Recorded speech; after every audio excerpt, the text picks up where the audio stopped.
दोस्तों, real estate business एक ऐसा बिजनेस है जिसमें संपत्ति के द्वारा प्रॉफिट कमाया जाता है और इसकी सबसे अच्छी बात यह है कि आपको ये कमीशन यानी कि प्रॉफिट दोनों तरफ से मिलता है।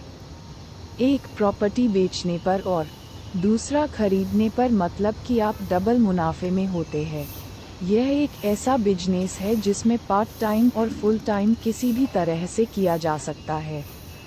बहुत सारे ऐसे लोग हैं जो इस बिजनेस को फुल टाइम बिजनेस की तरह करते। आजकल तो जिसके पास जमीन, घर या खेत खलिहान है और किसी तरह की प्रॉपर्टीज है, वह उन्हें बेचकर वह इसका प्रॉफिट कमा सकते हैं और उसी पैसे से दूसरी प्रॉपर्टी खरीदकर इस बिजनेस को और बढ़ाते हैं। Real estate business plan. Business कैसे शुरू करें, कम लागत के व्यवसाय के अवसर। रियल एस्टेट बिजनेस क्या होता है?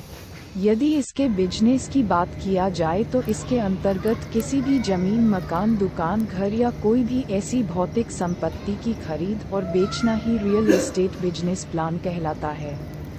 वर्तमान। दूसरा, खरीदने पर, मतलब कि आप डबल मुनाफे में होते हैं।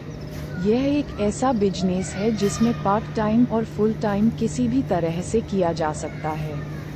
बहुत सारे ऐसे लोग हैं जो इस बिजनेस को फुल टाइम बिजनेस की तरह करते।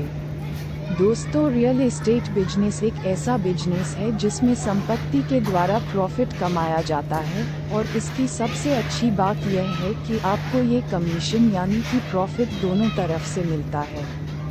एक प्रॉपर्टी बेचने पर और आजकल तो जिसके पास जमीन, घर या खेत खलिहान है और किसी तरह की प्रॉपर्टीज है, वह उन्हें बेचकर वह इसका प्रॉफिट कमा सकते हैं और उसी पैसे से दूसरी प्रॉपर्टी खरीदकर इस बिजनेस को और बढ़ाते हैं। रियल एस्टेट बिजनेस क्या होता है? यदि इसके बिजनेस की बात किया जाए तो इसके अंतर्गत किसी भी जमीन, मकान, दुकान, घर या कोई भी ऐसी भौतिक संपत्ति की खरीद और बेचना ही रियल एस्टेट बिजनेस प्लान कहलाता है। वर्तमान। Real estate business plan. Business कैसे शुरू करें, कम लागत के व्यवसाय के अवसर। Real estate business plan. Business कैसे शुरू